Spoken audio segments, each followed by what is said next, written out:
Il est 19h30 partout au Bénin. Merci de choisir Speedline TV pour vous informer. Mesdames et messieurs, bonsoir.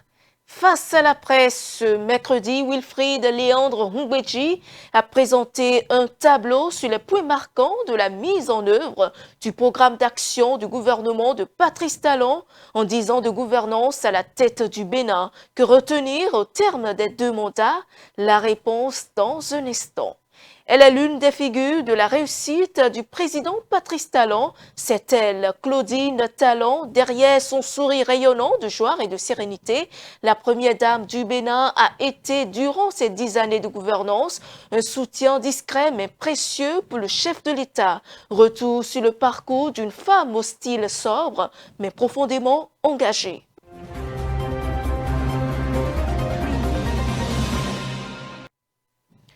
Que retenir globalement des 10 ans de Patrice Talon à la tête du Bénin?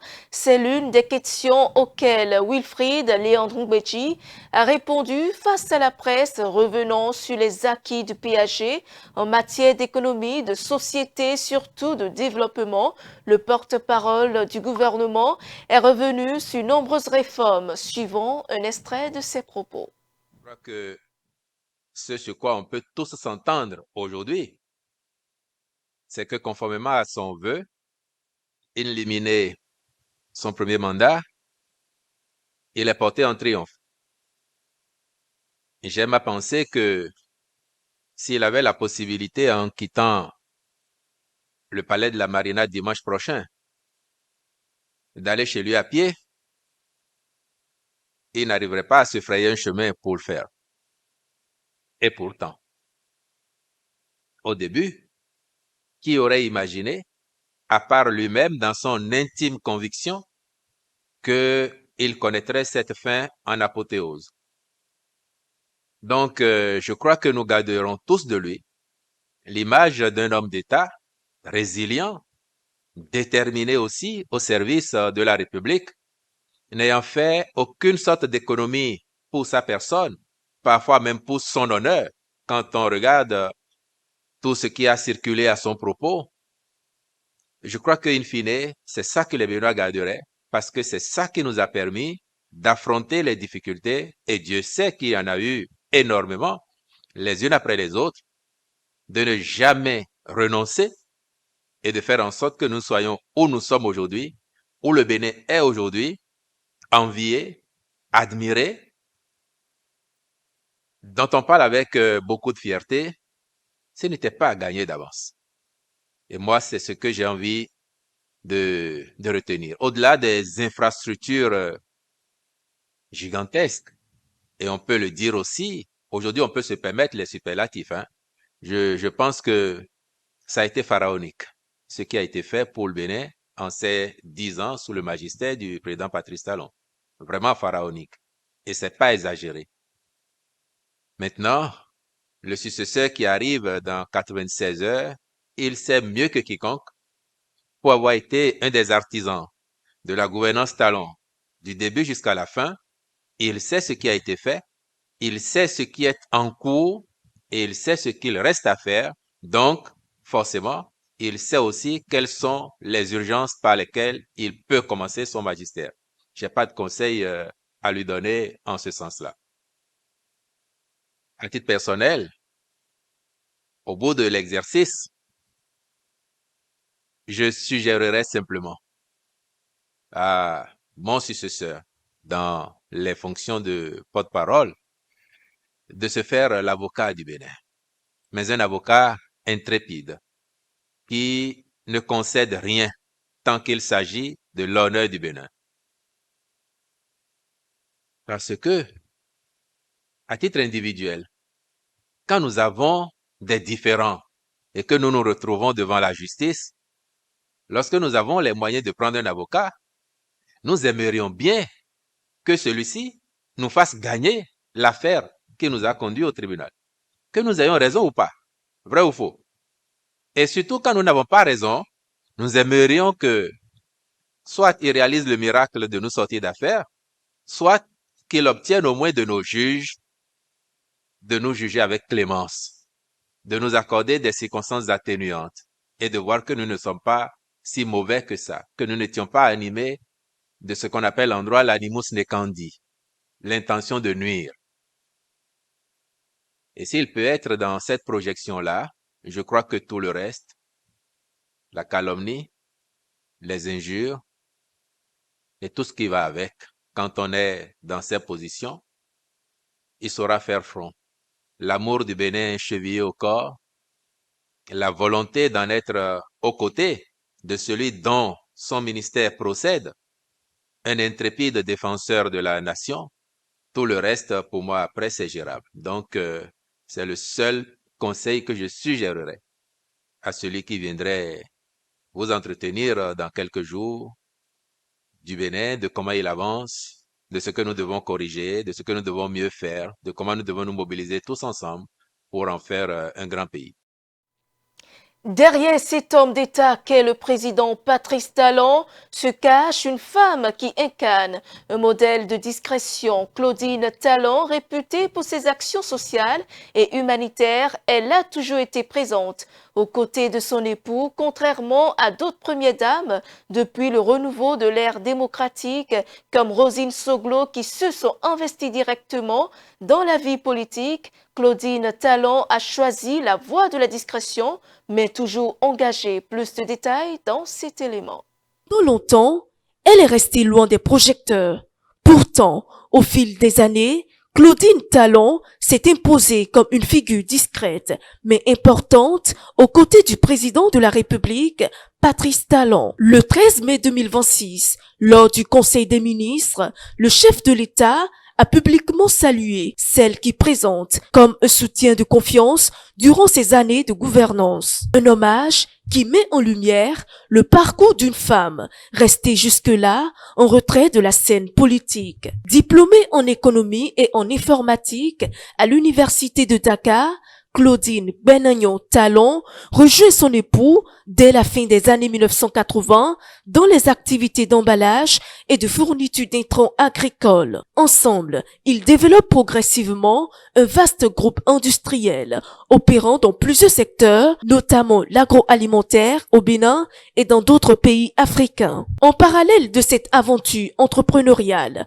Claudine Talon mène également des actions sociales, une volonté qui aboutit en 2016 à la création de la Fondation Claudine Talon. À travers cette organisation, la Première Dame œuvre en faveur des femmes et des enfants en situation de vulnérabilité, notamment dans les domaines de la santé, de l'hygiène et de l'amélioration des conditions de vie. Son engagement l'a aussi conduite à représenter le Bénin lors de plusieurs rencontres internationales, notamment à Addis Abeba, à l'occasion de la 20e Assemblée générale ordinaire de l'Organisation des Premières Dames d'Afrique contre le VIH-Sida. Au Bénin, plusieurs Premières Dames ont marqué la vie publique nationale, chacune avec son style et sa personnalité. Rosine Vieira Soglo, Marguerite Kérékou ou encore Chantal Yahi ont laissé leur empreinte dans l'histoire politique du pays. Claudine Talon, elle, aura choisi la discrétion et la retenue. Rarement présente dans les débats publics, elle s'est construite une image de femme calme, mesurée et attachée à la stabilité familiale et institutionnelle. Pour certains observateurs, cette posture fait aujourd'hui d'elle une figure inspirante pour de nombreuses femmes béninoises. À travers son parcours, Claudine Talon s'inscrit désormais dans l'histoire contemporaine du Bénin, aux côtés d'un président dont la gouvernance aura profondément marqué la vie politique nationale. Le Bénin s'apprête à tourner une nouvelle page de son histoire politique. Le président élu Romuald Wadani prêtera serment le dimanche 24 mai prochain au Palais des Congrès de Cotonou, au thème d'une cérémonie solennelle qui marquera officiellement la fin du mandat de Patrice Talon. Comment se déroulera cette journée historique? Plus de détails dans cet élément.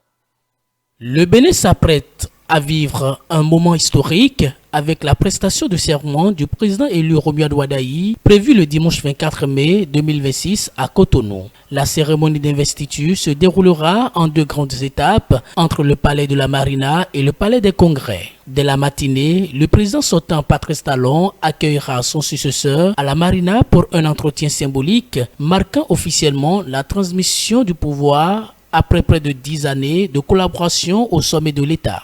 Quelques instants plus tard, Romuald Wadaï fera son entrée au Palais des Congrès où il prêtera serment devant la Cour constitutionnelle conformément aux dispositions de la Constitution béninoise. En présence des institutions de la République, des autorités politiques, administratives et militaires, ainsi que des invités nationaux et internationaux, il prendra l'engagement de défendre la Constitution, préserver l'unité nationale et servir l'intérêt général. Après la réception officielle du serment, le nouveau chef de l'État recevra le collier du grand maître avec l'allégeance du chef d'état-major général des armées béninoises en sa qualité de chef suprême des armées. Le président Romuald Wadaï prononcera ensuite son premier discours officiel, très attendu par les Béninois avant de regagner le palais de la Marina pour entamer son mandat présidentiel.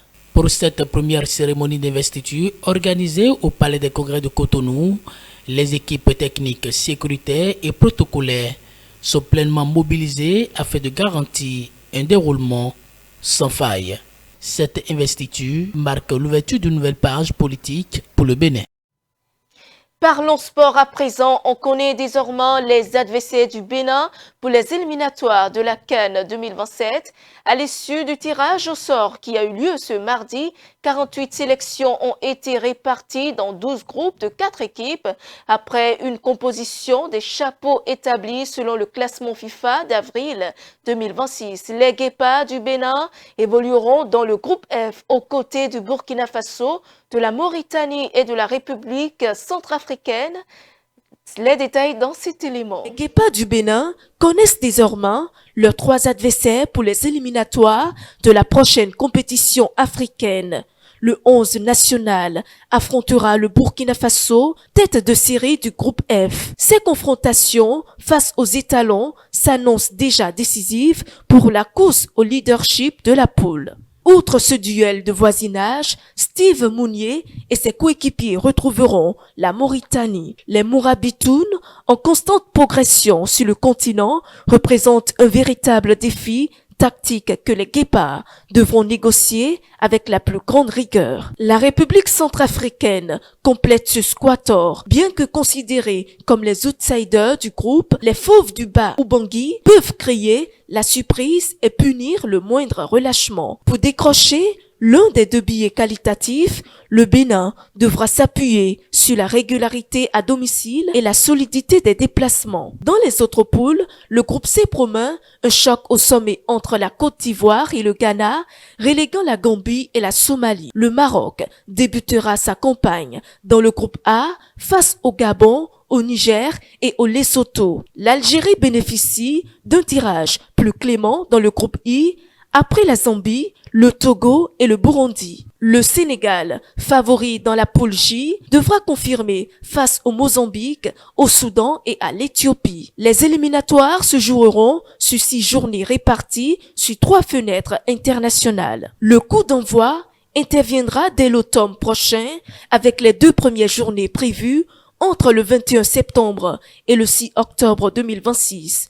Le second bloc se déroulera du 9 au 17 novembre 2026, avant la dernière série de rencontres du 22 au 30 mars 2027. Au thème de cette ultime fenêtre, les 24 qualifiés décrocheront leur ticket pour la phase finale programmée du 19 juin au 17 juillet 2027. Et c'est la fin de cette édition. Merci de votre aimable attention. Suivez-nous en continu sur speedlinetv.bg/live et sur nos différents canaux digitaux Facebook, YouTube et TikTok.